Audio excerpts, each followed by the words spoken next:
Namaste, Sat Sri Akal, Vanakkam.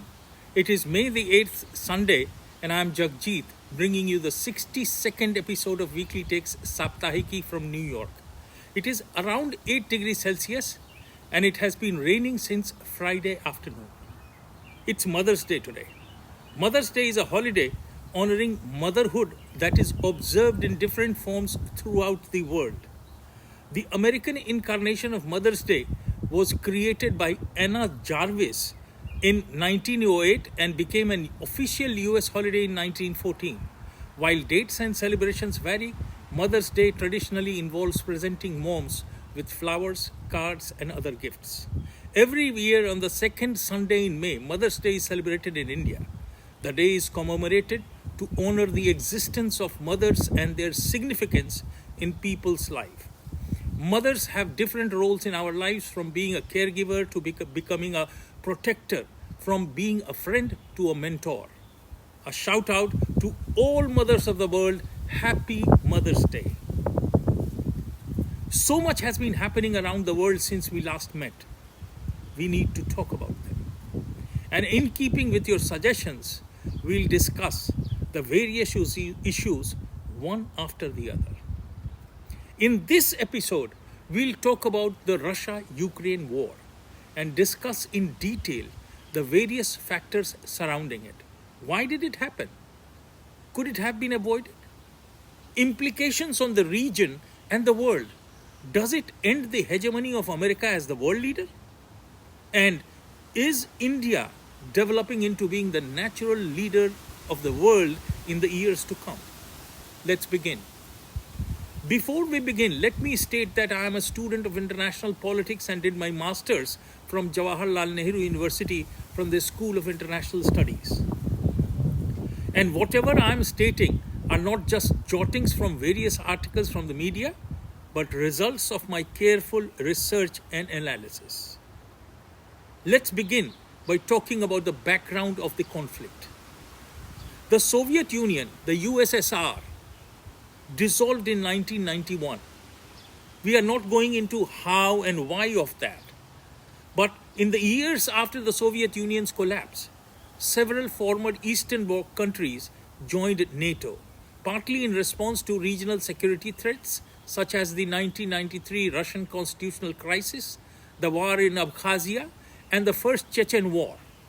Russian leaders described this expansion as a violation of Western powers' assurances that NATO would not expand eastward. At the 2008 Bucharest summit, Ukraine and Georgia sought to join NATO. The response of NATO members was divided. Western European countries opposed offering membership action plans, lest this antagonize Russia, while US President George W. Bush pushed for their admission. NATO ultimately refused to offer Ukraine and Georgia memberships. On 21st February 2022, Russia recognized the Donetsk People's Republic and the Luhansk People's Republic, two self-proclaimed statelets in Donbas region controlled by pro-Russian separatists.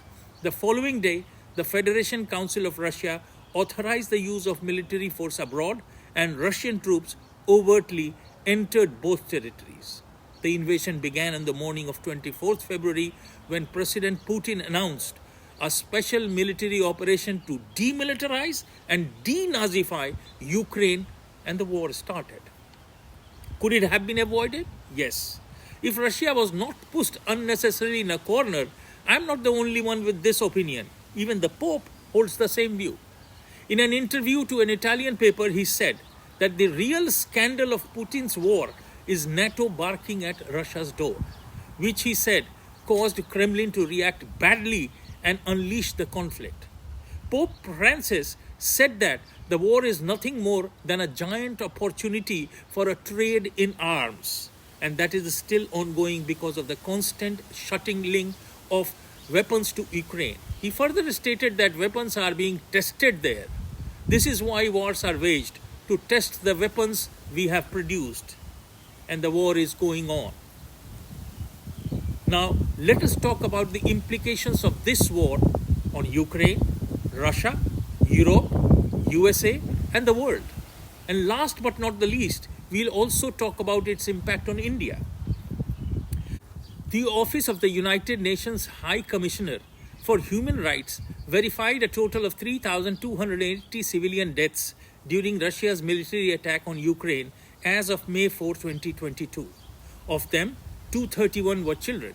Furthermore, 3,451 people were reported to have been injured. However, OHCHR specified that the real numbers could be higher. After Russia started its invasion of Ukraine on February 24, 2022, over 5.7 million refugees left their homes in Ukraine and headed towards other countries as of May 5, 2022. Most of them fled to Poland. According to the source, approximately 728,000 Ukrainians left for Russia. I am not talking of the lives lost and injured of military personnel from both sides. The consequences of Russia's war on Ukraine have already shaken not just those nations but also the region and the world, causing major economic impacts. The Western powers came up with sanctions which were unprecedented in their scale and scope. While unprecedented, Western sanctions are not absolute. Numerous Russian banks have escaped sanctions in part to facilitate Western purchases of Russian oil and gas. Countries such as Germany and Italy remain heavily reliant on Russian energy despite proclamations that they will wean themselves off of it in the medium term. Yet, as reliant as German industry is on imports of Russian gas, energy exports matter even more to Russia. A European embargo on Russian oil and gas, which the United States has already done, would likely devastate the Russian economy. Russia earns approximately $1 billion a day from oil and gas exports to Europe. Look at this stark reality. Russia and Ukraine are major commodities producers, and as a result of the war, disruptions in flow of goods have caused global prices to soar. Russia is a major supplier of oil, gas, and metals. Reduced supplies of these commodities have driven their prices up sharply all over the world. Food costs have jumped, with wheat, for which Ukraine and Russia make up 30% of global exports, reaching a record high. We feel it every day at the gas stations and grocery stores. Ukraine grows enough food to feed 400 million people worldwide, which includes 50% of the world's sunflower oil supply, 10% of the worldwide grain supply, and 13% of global corn supply. As for now, up to 30% of crop areas in Ukraine will either not be planted or remain unharvested this year because of the war. In addition to this, supply chains from Ukraine have been disrupted because of the closure of the Black Sea ports and limited ability to transport commodities throughout the western border. Blocked ports and transport disruptions have trapped almost 25 million tons of grain exports in Ukraine. Because of the war and consequently city blockades, lack of seeds and fertilizers, farmers are struggling to go ahead with sowing. If farmers will not start to plant crops now, there will be catastrophic consequences in the fall. The markets have already reacted. Wheat prices soared by almost 25% over the past year. This will result in a supply issue impacting the availability of food for people around the world, and increases in food and fuel prices may also significantly increase the prospect of social unrest in poorer countries. Most Middle Eastern and North African countries are heavily dependent on food and energy imports, leaving them particularly vulnerable to economic shocks as a result of the Ukraine crisis. Several countries buy large amounts of wheat from Ukraine and Russia, while some like the Gulf Arab states have ample reserves. Others, like Lebanon, have none, making the prospect of shortages very real. While for now, no one has imposed sanctions of imports of Russian grain, importers are finding it increasingly difficult to purchase grain from Russia due to difficulties in transferring funds to Russian companies and insuring ships. Dependence on imported oil and gas is also a problem. The world needs to keep a close watch on all these ramifications. Is anybody paying attention? Are we even hearing anyone talk about it? Or are we colorblind? And the war goes on. NATO allies and the USA on one side. Does the war in any way harm the hegemony of the USA as the leader of the world? With Afghanistan in the backdrop, is USA still the leader? It is too early to draw broad conclusions about what the war in Eastern Europe means for the future of America in the world. But there are enough clues to suggest that America's power has limits, and indeed it has always has. With the Soviet Union's demise, the United States achieved global dominance for a brief unipolar moment. Then successive presidents squandered it through destructive, misguided regime change wars. Subsequent presidents gaslit the American public on progress in the Middle East in two conflicts that killed hundreds and thousands of people. Despite all those unforced errors, the United States remains a superpower through the limits of non-military power have been exposed. Now, the United States and Europe are waging an economic war against Russia. Underneath that, one can see America's failure to imagine a post-oil economy or a globally urgent set of policies to address the climate crisis. Even as sanctions hobble Russia, the international market depends on Russian energy resources with inevitable knock-on effects that damage everybody else. A country that has depended on its standing as an economic force and a democratic authority worldwide is at its weakest and most dysfunctional in half a century or more. The role of India in this conflict was an eyesore for the West. On March 2, the United Nations General Assembly voted 141-5 on a resolution condemning Russia for invading Ukraine. India, the world's largest democracy, abstained from the vote. It wasn't India's first abstention. For India, these choices are a way to avoid choosing. Take the vote. It wasn't an outright condemnation of Russia's actions, but it also wasn't a declaration of support. In a State Department cable to nearly 50 embassies that was retracted the next day, US diplomats were instructed to tell their Indian counterparts that their neutrality on Ukraine put them in Russia's camp, the aggressor in the conflict. Those choices speak to the delicate geopolitical balancing act India is trying to strike amid this Ukraine war. Maintaining its long-standing friendship with Russia, even as it grows closer to the United States and its partners, always involved a complicated calculus, but it fits with India's desire, especially as a post-colonial state, to look out for its own strategic national interests. Prime Minister Modi spoke to both Russian President Putin and Ukrainian President Zelensky shortly after the invasion, reportedly saying in these calls that he wished for an end to hostilities and a return to a dialogue.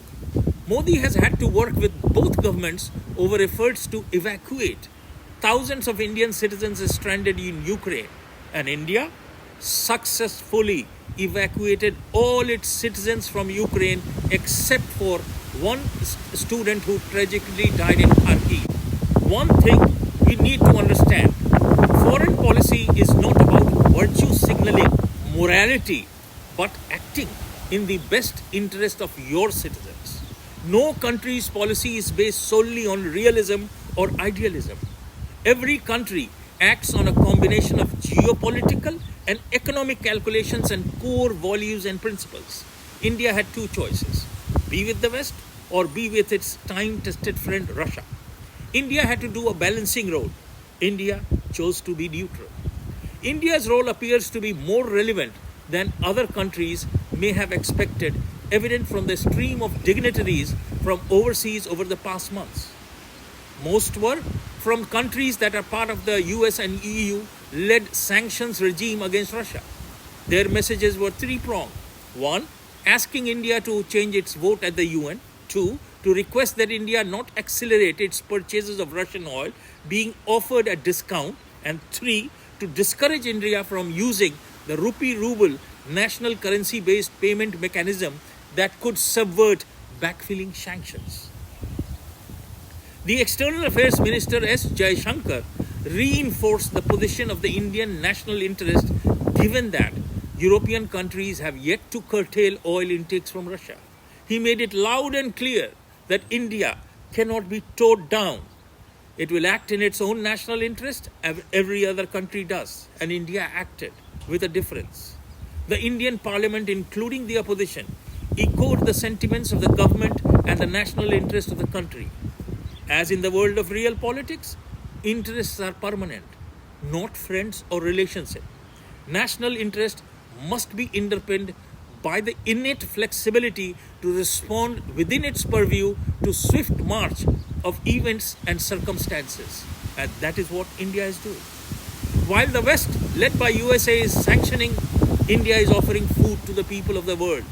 Prime Minister Modi said, the world is facing a new challenge now. The food stock of the world is diminishing, and if the WTO gives permission, India is ready to supply food stock to the world from tomorrow. India's wheat production stood at 109.59 million tons in 2021 crop year. Earlier this year, India began sending shipments of wheat to Afghanistan. India has committed to supplying 50,000 tons of wheat grain to Afghanistan, a neighbor. This is the sign of the natural leader of the world, which comes from the age-old Indian philosophy Vasudhaiva Kutumbakam. All the world is one family. This is in our culture, which prompted India also to supply vaccines to the world. On the side, disruptions in trade route has also delayed the Vande Bharat train project. The wheels are manufactured from a large solid piece of steel, which is heated in extreme temperatures and pressurized to take shape. This thermal cycle ensures that forged wheels are stronger than other types. The first batch of 128 wheels out of a cumulative order of 36,000 at a cost of $16 million have been transported from Ukraine to its neighboring Romania by road and are currently stuck there. These are expected to be airlifted by India in the third week of May. Now the wheels are to be made in India. And before we end, let's move to our most loved segment of Saptahiki, some little known but unknown facts about New York. Did you know that the oldest building in New York State was in New York City? The Wyckoff Farmhouse Museum at 5816 Clarendon Road, Brooklyn, is the state's oldest building built in stages beginning around 1652. It housed descendants of Peter Klassen Wyckoff until 1901 when they sold it out. The property was repurchased by the association in 1961. It was the first building granted protection by the newly formed Landmarks Preservation Commission in 1965. And for another interesting fact, you all must have eaten a club sandwich sometime in your life. But do you know where was it invented? This quintessential American staple, equally at home in a neighborhood diner or a five-star resort, can also trace its beginnings to the Spa City. Several places have tried to stake their claim as the creator of the classic sandwich, but the most popular theory begins at the famous Saratoga clubhouse known today as the Canfield Casino, a beautiful event venue that also happens to be haunted and is one of Saratoga Springs' most talked about landmarks. And yes, it is in New York State. That is all I have for you today. Waiting for your comments to develop the structure of the next episode, where we'll talk about the happenings in India, political happenings, economic happenings, and everything else. And yes, if you have liked the program, press the like button. And to keep yourself informed about the future programs, subscribe the channel. Till then, Jai Hind, Jai Bharat.